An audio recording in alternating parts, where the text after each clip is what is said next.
Brooklyn Independent Television. This is unity! I said this is unity! I said this is unity! That's what's up, D1!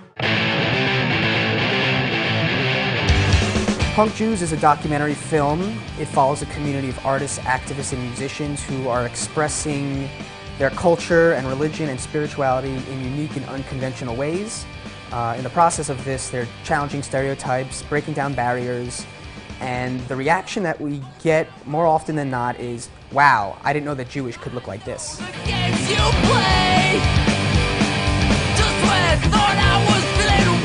The project started back in 2007 with myself and the director Jesse Zook Mann, and the project really spawned out of our own personal explorations. I grew up in a traditional Jewish household, and I guess around the time when I was a teenager, I really started to get alienated by my Jewish identity. I found there to be a lot of rigid rules that didn't quite make sense, and a lot of pressure on me to act a certain way and do certain things. I grew up in a Jewish household where my mother converted, which is very common in New York. My mother converted from being a Protestant to being Jewish. As my mother was creating a Jewish household, my father started studying Hinduism, and my mother always kind of had an affinity for her pagan roots. So Christmas would look like my mother would be burning some bush for the solstice. There would be a Ganesh hanging up on a Christmas tree with stars of David and a Hanukkah, hanging out with a Christmas tree with candles on it. It was just, I grew up in the most mixed, messed up, confusing religious background, so of course I was an atheist.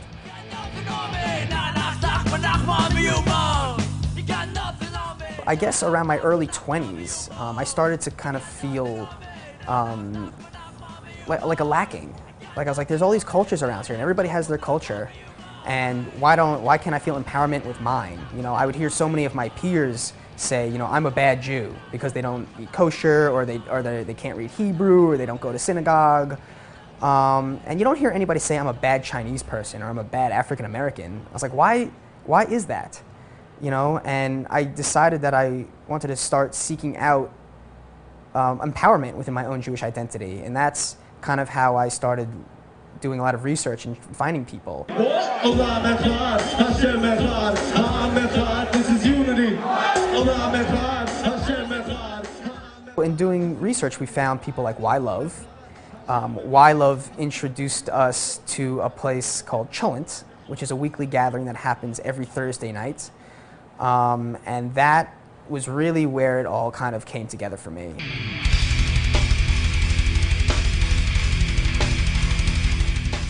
Chones spans all occupations, all income levels, all neighborhoods, all groups.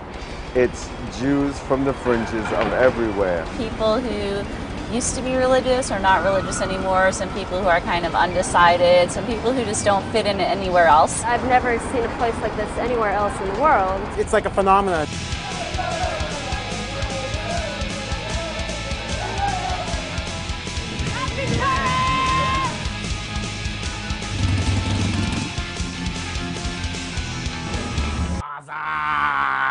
You get to work here? I guess it's time to do a little color correcting. Jewish culture, definitely in New York and I'm sure in other places, it's very segmented. You're either Hasidic, or you're Orthodox, or you're conservative, or you're Reformed, or now you're Renewal, or there's all these different things. And I find a lot of these things to create divisions. And I found the Jewish people in general to be very disunified.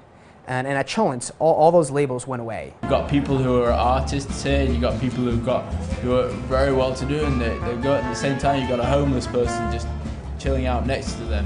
So we try to create a community here, one which is open and welcoming as possible. Sholem, you just throw everything into the mix. And when you think about it, that's what this is.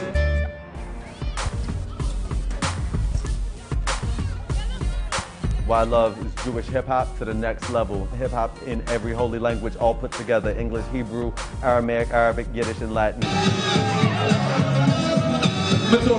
predator. I swear you're predator. Give me later, cause you jumping right, you're my hand up. It's running, east southern, said brother, east sleeping, east up. Fist to the sky, black Semitic, mad militant. If you want a mission, build the vision, stay vigilant. I ain't trying to play without the scriptures, I'd have died. Educate the population about the changes of the times.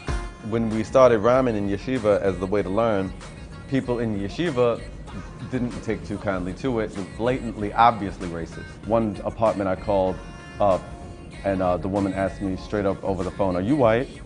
And I said, "No." And she was like, "No, well, that's a little bit not good. This is my house we're talking about," and hangs up. Moses himself couldn't get an apartment in Borough Park. Not with his black wife, who was from the Sudan. Nah, he wouldn't get an apartment in Borough Park. One race, one world, Huskers ain't a show inside. Why I love it ain't a question. I demand understanding. Demanded in the shuls, churches, and the masajid. Al-alam al-wahid biha olam echad. Forget the flags, it's all unity, one nation under God. Well, thank you very much indeed for joining us. Build bridges, not walls. Unity elevates, divisions destroy. It's just that simple.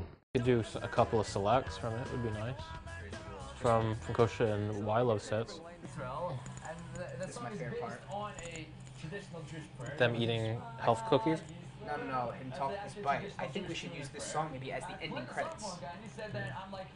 We really wanted characters that had something at stake. We didn't just want someone that was like doing something wild and crazy just to be wild and crazy. We wanted people that really had an authenticity in their expression and, you know, had to sacrifice something for that. And you'll see that in all of these stories. People aren't just going out and, you know, starting, you know, these music groups or making art just for its own sake. They're doing it to make a point, and they're doing it at a price. You know, and that price is often alienation. I'm Rivka. I'm an artist. I live in Long Island City in Queens. I was raised Hasidic. My personal experience was I didn't fit in. I left when I was 21. It was the point when I would have to get married and start a family. We were sitting in the car with my mom and my dad, and I said that I wanted to go to school, and she said she wished I was dead. And it took me a long time to figure out that there could be another world for me that I could create for myself. What makes Judaism difficult to define a lot of the times is the fact that the culture and the religion have the same name. So that's kind of where the connotations as far as who's a good Jew, who's a bad Jew, how Jewish are you come into play. Basically, just the definition is what is a Jew altogether. You know, you could be Italian and not religiously Catholic. See, there the religion and the culture are different names. And so you don't have someone saying, you know, I'm Italian-ish or something like that. And so in Punk Jews, we have stories that cover people that run the gamut as far as religious practices and cultural practices. And I mean, our intention is to get rid of these labels altogether. We feel that people should have the freedom to express themselves in whatever way is meaningful and fulfilling to them.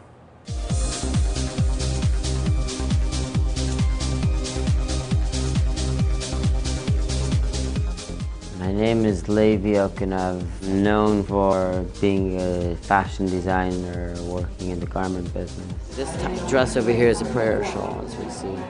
A designer who grew up in New York's Hasidic community has caused an uproar over his collection of dresses made of parchment and embossed with Torah inscriptions. Many find Okunov's designs offensive, and the use of Jewish symbolism draw attention to models' bodies. This is my perspective of taking objects that I've been raised with and have been such a big part of my life, that are still a part of my life, and bringing them into the world that I'm into. Evan and I grew up in the punk rock scene around New York City. So, you know, the main theme and the main message is do it yourself, you know, DIY, you know, make culture your own. Sometimes it's seen as controversial by the wider community, and there's a little bit of backlash at times, but it's definitely a growing movement, and what to me is almost like a renaissance of like this new Jewish culture that's really kind of smashing all sorts of stereotypes and bringing Judaism into the 21st century. What if your little old Jewish grandmother could do yoga? Is this Meshugana or what?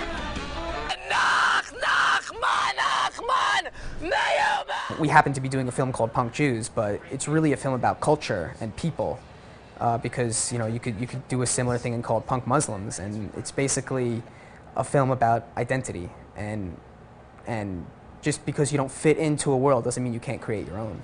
I think we all wish we had the guts to really follow our hearts no matter what. And I think everyone will be able to be inspired by the people in the story because of that.